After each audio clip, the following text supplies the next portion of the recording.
আমার কথা হয় আর আমি একটা নতুন জিনিস জানতে পারলাম। এটা হচ্ছে সরস্বতী মা এর নামের মানে কি হচ্ছে নদী। আমাকে একটু সাইন্টিফিক করে বোঝালো, যেটা আমি অনেস্টলি বুঝলাম না, কিন্তু মিনিংটা হচ্ছে নদী। ইংলিশে দেখলে it's always the flow of knowledge. It's not the knowledge moves or the knowledge walks. The knowledge flows, much like a river. So I introduce our brilliant uncle and aunties who are going to perform, and this performance is majorly based on the theme Nodi. On to you, uncle and aunties, and a major round of applause.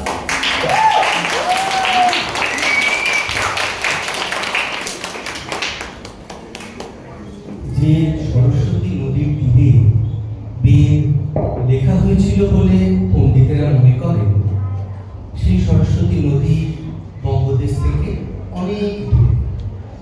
কিন্তু বিদ্যা আর সংস্কৃতির চর্চা নদীমাতৃক বাংলার অধিবাসীদের জীবনে একটি প্রধান অংশ। তাই হংসবাহিনী, বীণাপাণি, সরস্বতী আমাদের এত প্রিয়।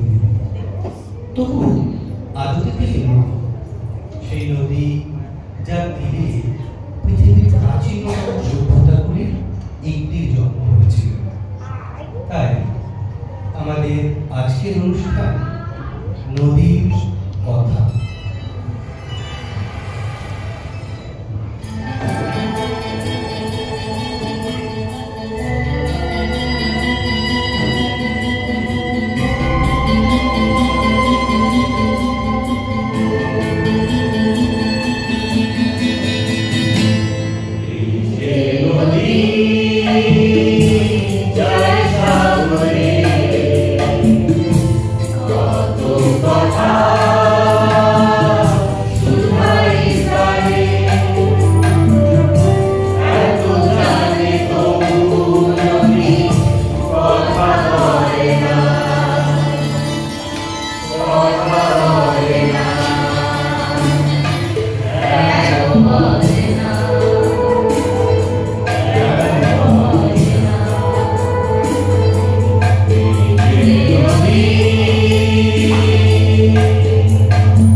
ভালোবাসতে ভালোবাসতে একদিন এক গাছের সঙ্গে দেখা।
সেদিন বুঝলাম আমি শুধু একাই চলি না, সমগ্র জগৎ সংসার বিশ্ব প্রকৃতি নিরন্তর চলে তার নিজের ছন্দে।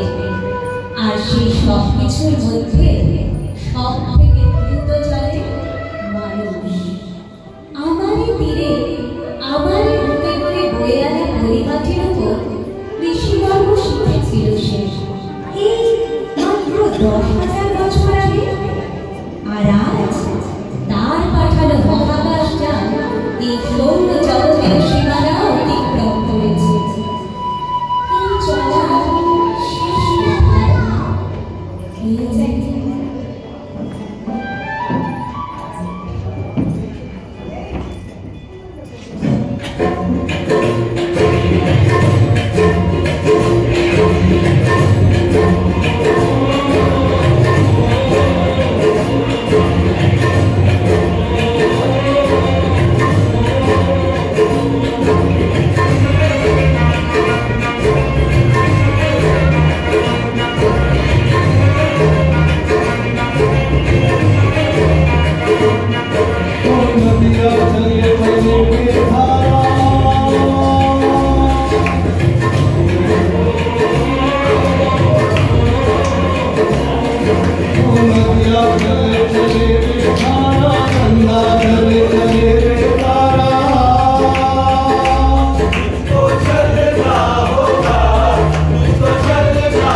কোনো কোনো মানুষ তো চলতে চলতে হঠাৎ করে নদীর পাড়ে দাঁড়িয়ে পড়ে অবাক হয়ে ভাবে, কোথা থেকে আসছে নদী, কোথায় বা যাবে?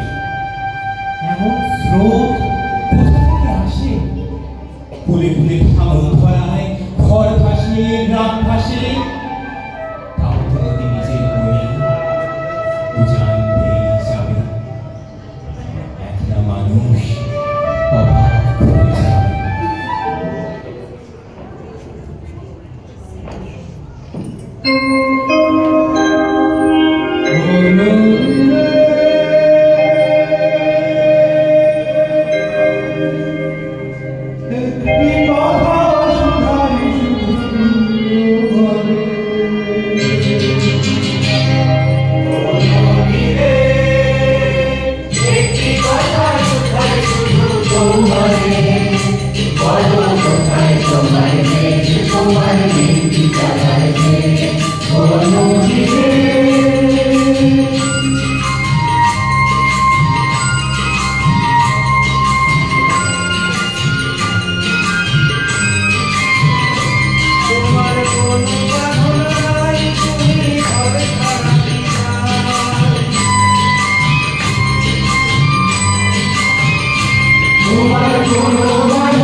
কত যে কাহিনী লেখা হয়ে থাকে আমার খাতে, হাজার হাজার বছর ধরে কত যে গল্প বয়ে চলে যায় স্রোতের সাথে। কে তার খবর রাখে? কত জনপদ লোকালয় গড়ে ওঠে, মিশে যায় ফের মাটির সঙ্গে, মাটিতেই এসে থাকে। ঘাট সরু সরে সেসব গল্প সহস্রাব্দ ধরে। মানুষ যে তার ভাষাও বোঝে না, বলবে কেমন করে?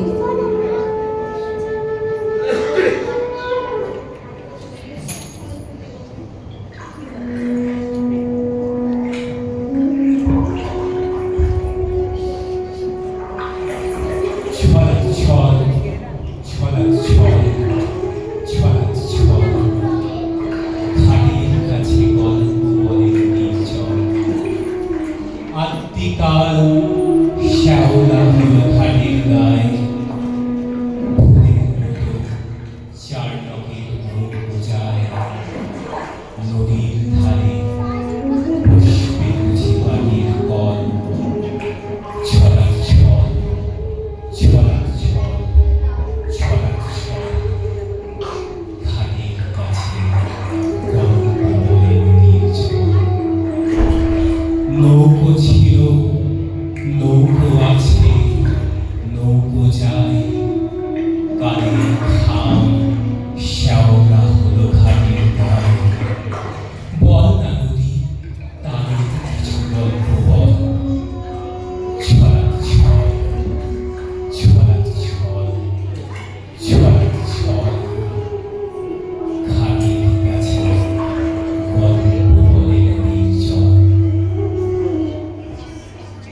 যাদের জীবন জীবিকা সবকিছু তার উপর একান্ত নির্ভরশীল।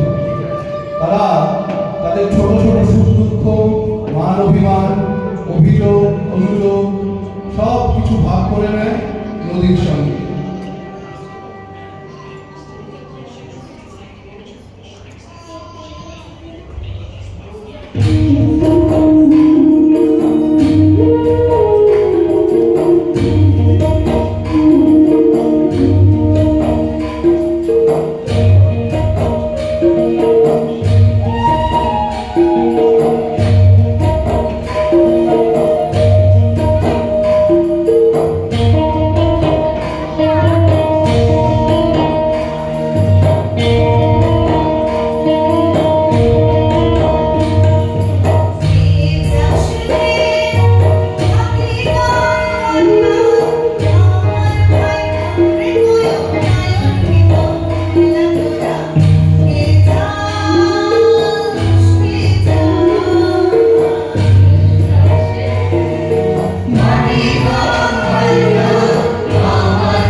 गंगा आए कहाँ से गंगा जा